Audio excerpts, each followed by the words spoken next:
I recently just finished reading David Goggins' second book, Never Finished. Came out earlier this year. The first book he wrote, Can't Hurt Me, came out a few years previous. Like most people, after reading his book, seeing his stuff on YouTube, I'm absolutely fascinated by this guy.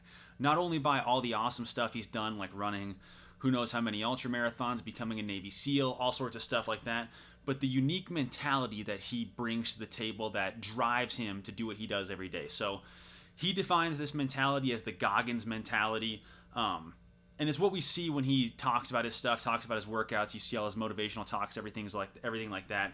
But the most interesting part of this Goggins mentality and the way he describes it is that he talks about it as something that nobody's born with. So we see people like Goggins that are super mentally tough, have done a bunch of awesome, impressive stuff in their life, and we think they might just be born with it. But the truth is, nobody's born with that kind of mentality. Nobody's born with that kind of mental toughness. Mental toughness, the Goggins mentality, whatever you want to call it, is something that's developed over time, and we can actually highlight some specific foundations that we can all use and implement into our own lives so that we can become mentally tough, just like people like David Goggins. So today, after reading his books, looking at his stuff on YouTube, I found 5 foundations of the Goggins mentality. They're really just 5 foundations of mental toughness in general, but these 5 foundations I'm going to share with you today, talk about how you can implement them into your life, and then hopefully you can take them and start developing your version of the Goggins mentality. The first foundation of the Goggins mentality is something that I call the golden rule of mental toughness, and I think David Goggins exemplifies this better than almost anybody in the world. So the golden rule of mental toughness, the golden rule of performance psychology, I think, is that everything starts with a thought. So we have to understand that everything we do in our lives, every action we take, it all starts with a thought first. I heard a great saying when I was learning about performance psychology in school that goes, thoughts become beliefs and beliefs become actions. So whatever we act out is actually a direct reflection of our thinking. So David Goggins, like I said, exemplifies this as well as anybody in the world. So if you look back in his story, there's a critical moment in his life where he's an overweight exterminator, I believe a cockroach exterminator, wants to get into the military, wants to do something better, but he's struggling to pass the ASVAB, which is the military entrance exam, and he's kind of lost. So at one point he understands he wants to become something more. He thinks there's a better version of himself out there, but he's having a hard time breaking through, like a lot of people.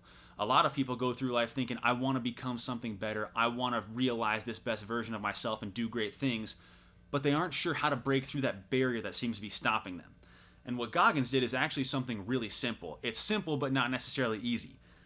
What he did was he made the decision. And I know that sounds oversimplified, right? But it's actually the truth. He looked at himself one night as he's watching TV, eating chocolate donuts, and just decides he's going to become something better. And this isn't a simple decision like we see every day where I just decide I'm going to have, pasta for dinner tonight. I make the pasta, I never thinking about it again. It's not something that you can just decide once. And he didn't do that. He decided, okay, I'm going to become something better. I'm going to have to start thinking like this better version of myself, and I'm going to have to act on this every single day now for the rest of my life. So that's what he does. He knows there's no such thing as a magic wand. There's not something he can just say to himself, some sort of mantra that's going to get him to this next level.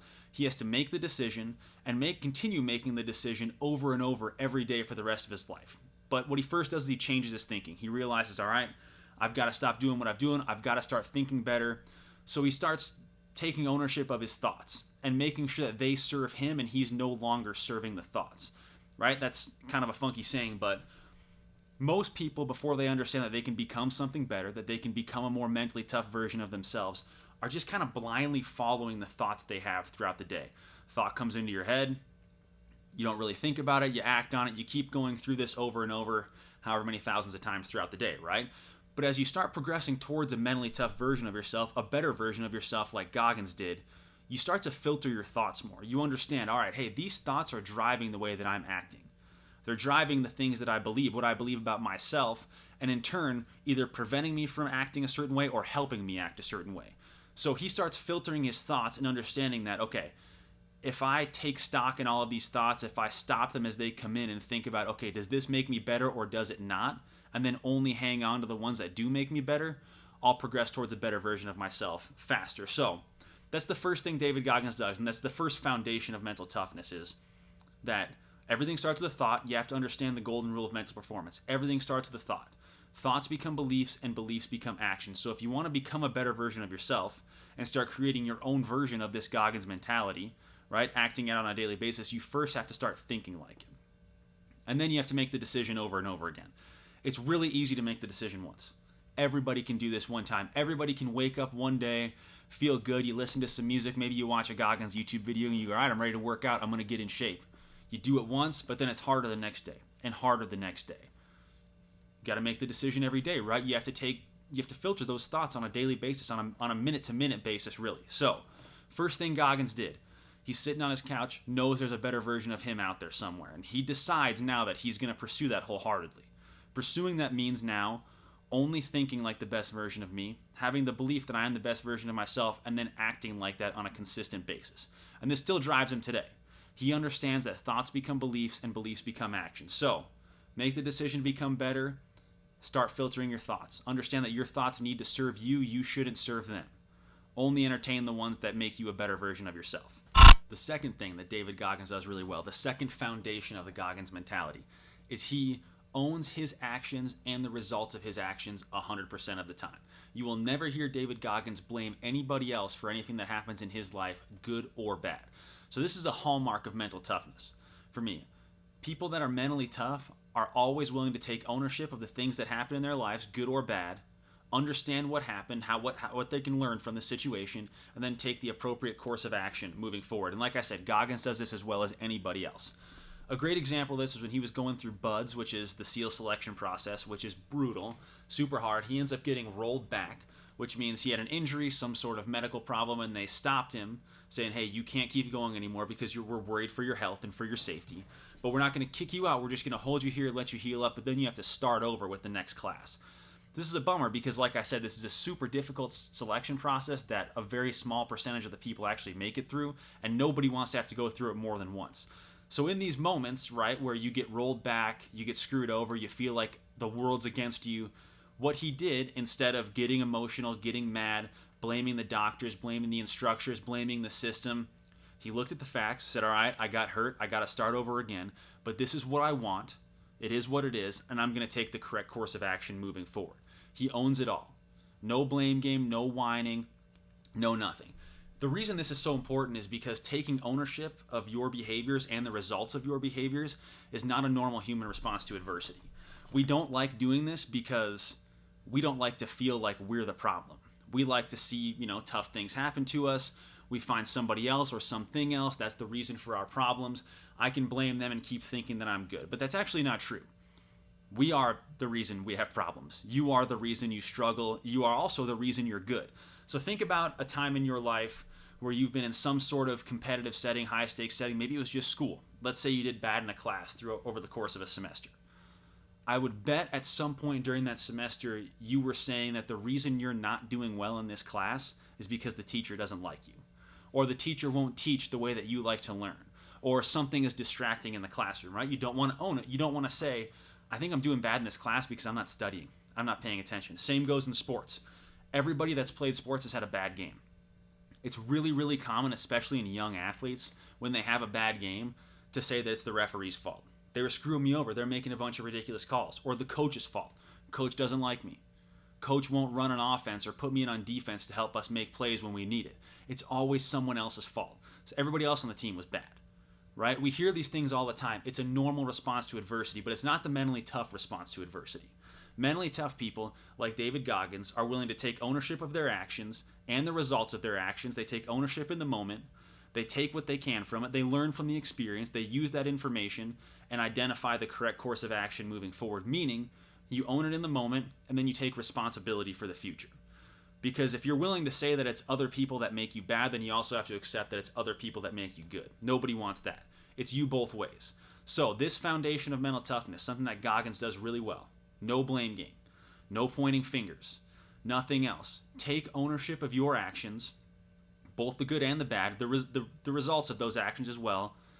Learn from it. Identify what lessons are inside of it, and then take responsibility moving forward. That's the second foundation of mental toughness here. Take ownership of your actions and responsibility for your future moving forward, just like Goggins does.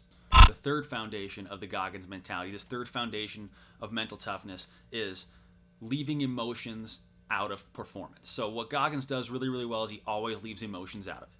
This is important because emotions are rarely your friend in high stakes or super competitive settings. So I want you to take a moment, think about a time you've been in a high stakes setting, some sort of competitive environment, sports, school, work, whatever it was. And think about somebody you know that was overly emotional in those settings. Maybe they get frustrated, they have emotional outbursts, whatever happens for them. How did those people perform after their emotional outbursts? Once they let their emotions get the best of them, how was their performance? Did they perform better? Were they able to go out there, really lock it in, and have one of the best performances of their career? Or was their effort less, their focus less? Did they keep blaming people and end up having a poor performance? My guess would be that it's probably the second one. Usually in high stakes, high performance settings, competitive settings, emotions are not our friend. We all feel them, but acting on them is what really gets us in trouble, right? People that act on their emotions, they listen to their emotions and give in those moments, usually see their performance go down because emotions hijack the whole situation.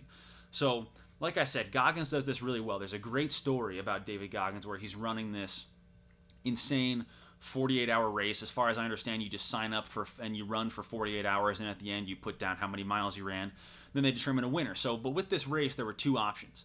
You could enter either a 24-hour section or a 48-hour section. So Goggins is a savage. He decides, I'm not just going to run for 24, I'm going to run for 48. So he's running this race, and then 24 hours in, he realizes that he tore his quad.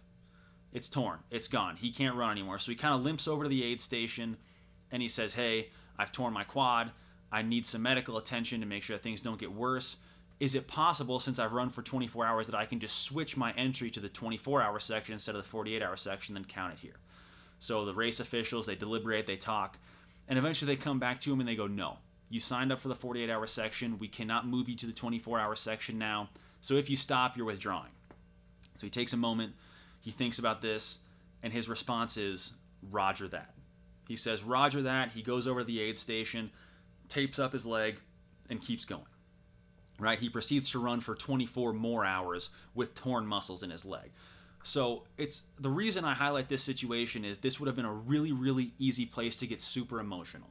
Right? You've been running for 24 hours, you're tired, you're hungry, you're thirsty, you're frustrated because you've got torn muscles in your legs. All of the conditions are right for an emotional outburst here. And not only that, you have some race official who's probably sitting there super comfortable, goes, nope, can't change you, sorry about it. Absolutely perfect conditions for an emotional outburst. But Goggins, being the mentally tough guy that he is, understands that in those settings, emotions are not going to help him.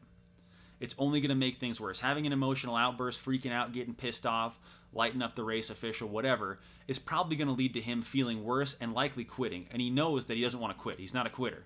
So instead of letting emotions get the best of him, he decides, I'm going to leave it out of it.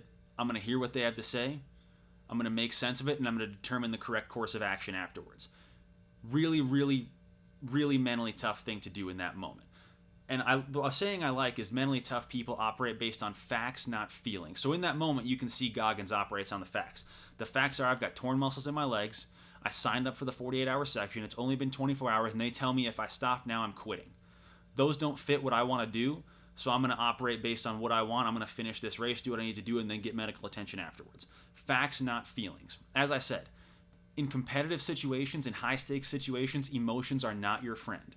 The more you can look at the facts and ignore your feelings, the better off you're going to be. Like I said, you're always going to feel those feelings. You're going to get angry. You're going to feel anger. You're going to feel sadness. You're going to feel frustration. But having that filter and being able to decide I'm not going to act on my anger in this moment, I'm going to see what the facts are and use the facts to determine the best course of action, that's what makes you mentally tough. So, third foundation, always operate based on facts, not feelings. Leave emotions out of it. Mentally tough people understand that I'm going to feel emotions. They're going to creep up because I care. I'm a normal person, but I will not act on them. I only act on things that help me perform my best, and that's the facts. Mentally tough people, David Goggins, operate on facts, not feelings. The fourth foundation of the Goggins mentality is David Goggins approaches competition differently than most people. And what we see with mentally tough people is that they often compete differently than the average person. So, as an average person, typically there are one of two ways that you can compete. This is what we typically see. So the first way that we see average people approach competition is they play not to lose. So this one sounds self-explanatory. Playing not to lose means that when you are engaging in competition, you're approaching anything that has stakes involved in it. your primary focus is not being beaten badly and not looking worse than other people. So when your primary focus is not losing and not looking bad, you're typically risk averse. That's a hallmark of this. You do not want to go out there, you do not want to take any risks because you know that taking risks means you might lose. And all you're focused on is not losing. So when this happens, typically, like I said, people will not engage in difficult behaviors. They won't be willing to face challenges. They'll put themselves in situations that they can usually win really easily or even lose really easily, because if they lose to someone they're expected to lose to, they don't count that as looking bad. And when you do this, you can't reach your full potential, right? Because you're never willing to face challenges. You're never actually willing to face real competition, learn from it, and then get better. So the first way we can play is play not to lose. You can be risk averse and avoid challenges. The second way we see average people, not really mentally tough people, compete is they play to win. So obviously we want to win, but your focus cannot be only on wins, losses, and statistics. And so when, just like playing not to lose, you're focused on not looking bad, when you're playing to win, all you're focused on is looking better than the person next to you.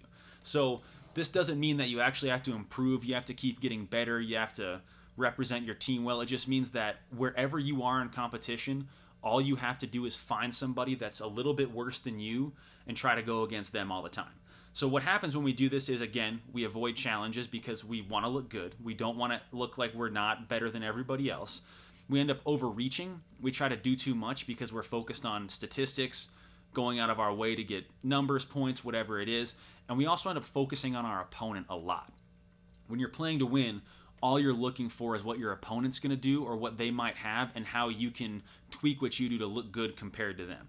And I know playing to win sounds good on the surface, but when your sole focus is on statistics, wins, things like that, and just looking better than whoever else is out there, you can't reach your full potential. Because again, you're not going to be able to face the challenges that you actually need to face, and you're not willing to learn the lessons that need to be learned so that you can become the best version of yourself.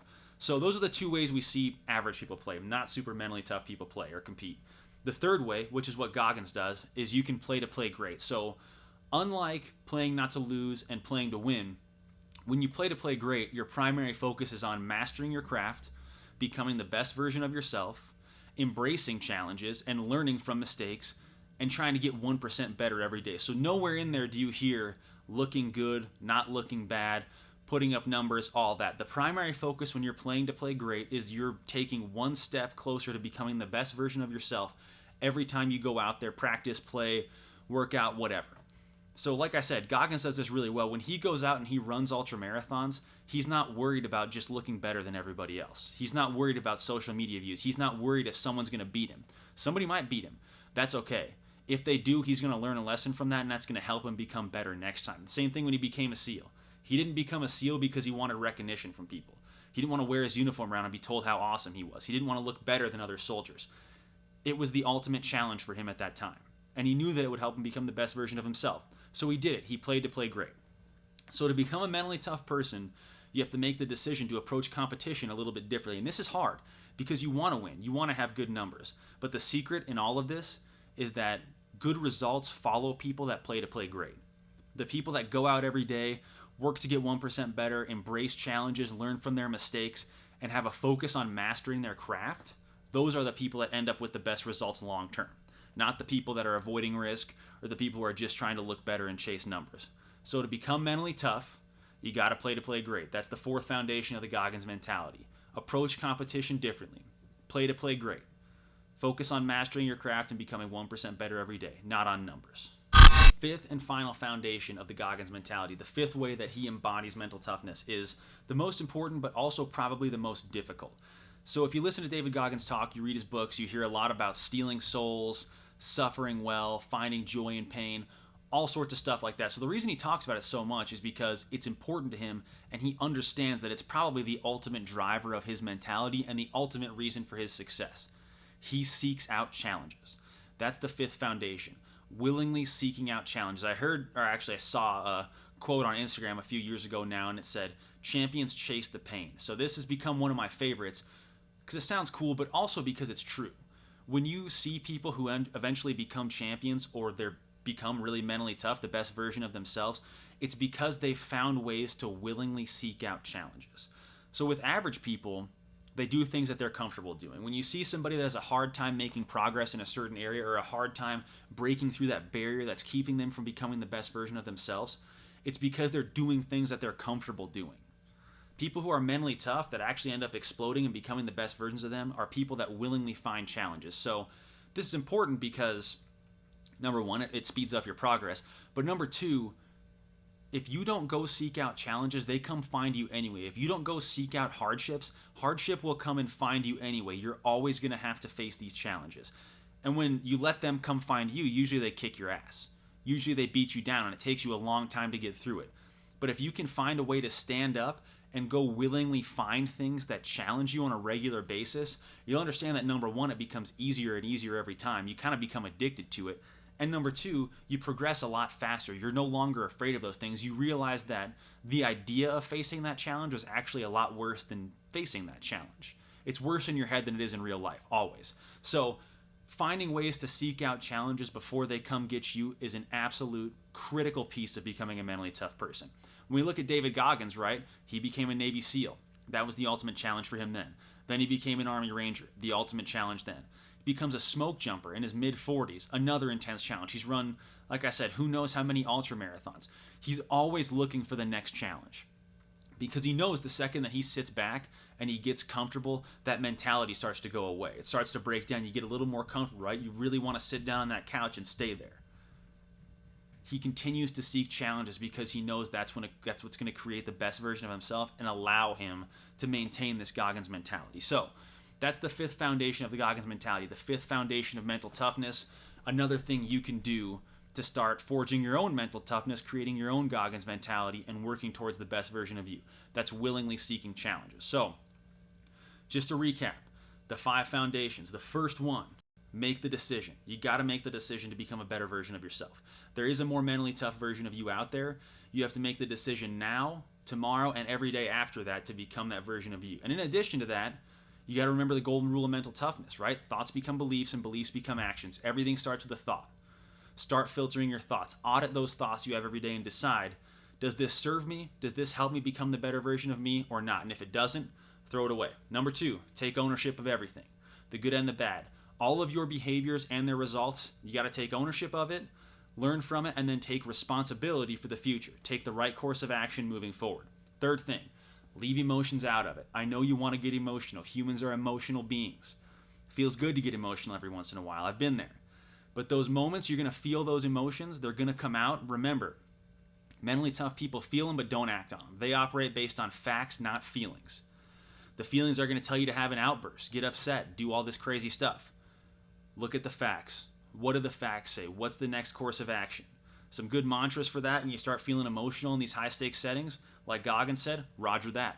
Tough deal, roger that. Jocko always says good. Good, what's next? Another one, so what, now what? All right, so what? Something tough happened. Now what do I do? Take the next course of action. The fourth thing you need to do, approach competition differently. Don't focus on avoiding losses or just chasing numbers, statistics, looking better than everyone else. You got to play great. You got to work to become the best version of yourself every day, 1% at a time. Master your craft. Embrace those challenges, learn from the mistakes, and go out there every day to show what you've learned and show what you're becoming. The fifth thing, seek challenges. Remember, champions chase the pain. David Goggins seeks challenges all the time. That's the hallmark. That's the ultimate mark of a mentally tough person. If you want to see how mentally tough somebody is, see what kind of challenges they're seeking on their own. So those are the 5 foundations. If you like this, please subscribe to the channel, give it a like, hit me on Twitter. Until next time.